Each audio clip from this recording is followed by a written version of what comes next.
दोस्तों आज की वीडियो में हम एंटन चेखव की स्टोरी देखेंगे द लेमेंट। दोस्तों लेमेंट का मतलब ही होता है दुख। शाम के धुंधलके का समय है। सड़क के खंभों की रोशनी के चारों तरफ एक गीली और मोटी बर्फ की परत धीरे धीरे फैलती जा रही है। बर्फबारी के कारण कोचवान योना पोतापोव किसी सफेद भूत की तरह दिख रहा है। आदमी का शरीर जितना मुड़ सकता है वो अपने शरीर को उतना मोड़कर बैठा है। वो अपनी घोड़ा गाड़ी पर चुपचाप बिना हिले डुले बैठा हुआ है और उसका घोड़ा भी बर्फ से ढका हुआ है और वो छोटा सा घोड़ा भी पूरी तरह से सफेद दिख रहा है। योना और उसका छोटा सा घोड़ा बहुत देर से अपनी जगह से नहीं हिले हैं। वो खाने के समय से पहले ही आ गए थे, लेकिन उन्हें अभी तक कोई सवारी नहीं मिली है। ओ गाड़ी वाले, विबोर्ग चलोगे क्या? योना अचानक से सुनता है। विबोर्ग। हड़बड़ाहट में वो अपनी जगह से उछल जाता है। अपनी आंखों पर जमा हो रही बर्फ को वो हटाता है और सामने एक अफसर खड़ा होता है। उसके सिर पर उसकी टोपी चमक रही थी। विबोर्ग, वो फिर से कहता है। अरे सो रहे हो क्या? मुझे विबोर्ग जाना है। चलने की तैयारी में योना घोड़े की लगाम खींचता है। अफसर पीछे बैठ जाता है और कोचवान यानी योना घोड़े को पुचकारते हुए उसे आगे बढ़ने के लिए कहता है। घोड़ा चल पड़ता है। अंधेरे में आ जा रही भीड़ में से योना को सुनाई देता है, अबे क्या कर रहा है? जानवर कहीं का, इसे कहाँ ले जा रहा है? मूर्ख, दाएं मोड़ दाएं। इधर उधर से आवाज आ रही होती है और फिर वो अफसर कहता है, कितने बदमाश हैं सबके सब। और मजाक करने की कोशिश करते हुए वो आगे बोलता है, लगता है सबने कसम खा ली है, या तो तुम्हें धकेलना है या फिर तुम्हारे घोड़े के नीचे आकर ही दम लेना है। अब योना अफसर की ओर मुड़कर देखता है। उसके होंठ जरा से हिलते हैं, शायद वो कुछ कहना चाहता था। अफसर पूछता है, क्या कहना चाहते हो? योना जबरदस्ती अपने चेहरे पर एक मुस्कुराहट लाने की कोशिश करता है और कहता है, मेरा इकलौता बेटा बारिन इस हफ्ते गुजर गया। अच्छा, कैसे मर गया? अब योना ये सुनकर उनकी तरफ पूरी तरह से मुड़ जाता है और वो बताने लगता है कि डॉक्टर तो कह रहे थे कि सिर्फ तेज बुखार है। बेचारा 3 दिन तक अस्पताल में पड़ा तड़पता रहा और फिर हमें छोड़कर चला गया। अरे शैतान की औलाद, ठीक से मोड़। अंधेरे में कोई चिल्लाया। अबे ओ बुढ़े, तेरी अक्ल क्या घास चरने गई है?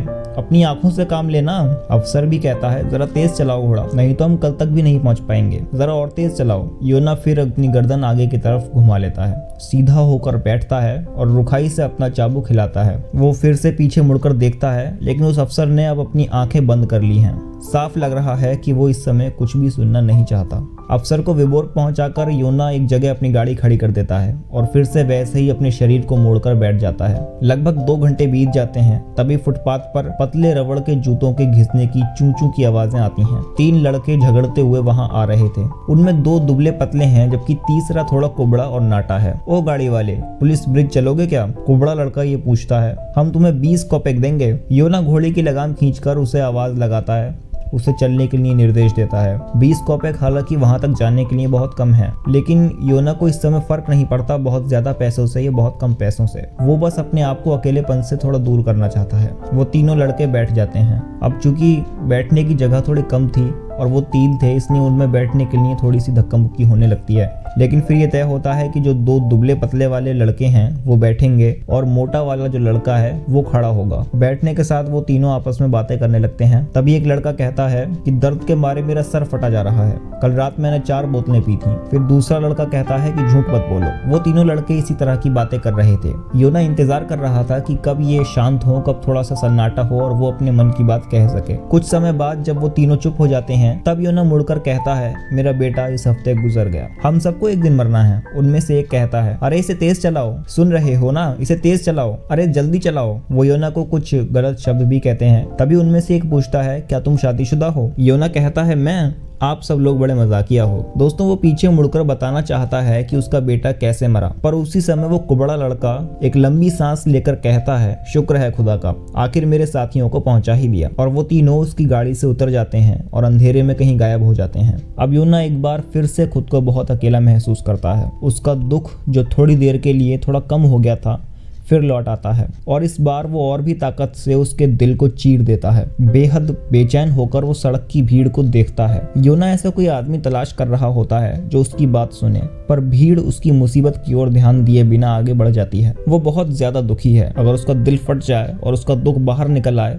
तो वो मानो सारी पृथ्वी को भर देगा, लेकिन फिर भी उसे कोई नहीं देखता। योना को एक कुली दिखाई देता है। वो उससे बात करने की सोचता है। वो उससे पूछता है, वक्त क्या हुआ है भाई? कुली उसे जवाब देता है कि 9 से ज्यादा बज चुके हैं, अब तुम यहाँ क्या कर रहे हो, लौट जाओ। योना कुछ देर आगे बढ़ता रहता है और फिर वापस वैसे ही शरीर को मोड़कर बैठ जाता है और अपने दुखों में डूब जाता है। वो समझ जाता है कि मदद के लिए लोगों की तरफ देखना बेकार है। अब वो इस सबको और ज्यादा सहन नहीं कर पाता और अस्तबल के बारे में सोचता है। लगभग 1.5 घंटे बाद योना सोच रहा होता है कि आज तो मैं घोड़े के चारे के लिए भी नहीं कमा पाया। एक युवा कोचवान उसके पास में एक कोने में थोड़ा उठकर बैठ जाता है। वो आधी नींद में होता है। योना उससे पूछता है क्या तुम्हें पानी चाहिए। वो जो जवाब देता है उसे सुनकर योना कहता है क्या तुम जानते हो कि मेरा बेटा अब इस दुनिया में नहीं रहा। इसी हफ्ते अस्पताल में बड़ी लंबी कहानी है। योना अपने कहे का असर देखना चाहता है लेकिन वो कुछ भी नहीं देख पाता क्योंकि वो युवक अब तक सो चुका था। वो बूढ़ा एक लंबी सांस लेता है। उसके बेटे को मरे 1 हफ्ता हो गया लेकिन इस बारे में वो किसी को भी ठीक से नहीं बता पाया। बहुत धीरे धीरे और बड़े ध्यान से ही ये सब बताया जा सकता है कि कैसे उसका बेटा बीमार पड़ा, कैसे उसने दुख सहा, मरने से पहले उसने क्या कहा और कैसे उसने दम तोड़ दिया। दफन के वक्त की एक एक बात बतानी भी जरूरी है और ये भी कि उसने अस्पताल जाकर अपने मरे हुए बेटे के कपड़े लिए। उस समय उसकी बेटी गांव में ही थी, उसके बारे में भी बताना जरूरी था। उसके पास बताने के लिए इतना कुछ है कि सुनने वाला जरूर एक लंबी सांस लेगा। उसके पास सुनाने के लिए बहुत कुछ था पर सुनने वाला कोई नहीं था। अपने बेटे के बारे में अकेले सोचने की हिम्मत वो नहीं जुटा पाता। वो अपना कोट पहनकर अस्तबल में अपने घोड़े के पास जाता है। साथ ही वो अनाज, सूखी घास और मौसम के बारे में भी सोचता रहता है। क्या तुम ठीक से खा रहे हो, योना अपने घोड़े से पूछता है। वो अपने घोड़े की चमकती आंखें देखकर कहता है ठीक है, ठीक से खाओ। हालांकि हम आज इतना भी नहीं कमा पाए कि अनाज ले सकते, पर कोई बात नहीं, हम सूखी घास तो खा सकते हैं। हाँ ये सच है, मैं अब गाड़ी चलाने के लिए बूढ़ा हो गया हूँ। मेरा बेटा चला सकता था, कितना शानदार कोचवान था मेरा बेटा, काश वो जीवित होता। एक पल के लिए योना चुप हो जाता है, फिर अपनी बात जारी रखते हुए कहता है हाँ मेरे प्यारे पुराने दोस्त, यही सच है। वो हमें जीने के लिए छोड़कर चला गया। सोचो तो जरा, तुम्हारा एक बछड़ा हो, तुम उसकी माँ हो और अचानक वो बछड़ा तुम्हें अपने बाद जीने के लिए छोड़कर चल बसे। कितना दुख पहुंचेगा तुम्हें, है ना। अपने दुखों के बोझ से दबा हुआ योना उस छोटे से घोड़े को अपनी सारी कहानी सुनाता जाता है। उसका छोटा सा घोड़ा अपने मालिक के हाथ पर सांस लेता है, उसकी बात सुनता है और उसके हाथ को चाटता है। कम से कम कोई तो था जो योना के दर्द को समझ सकता था।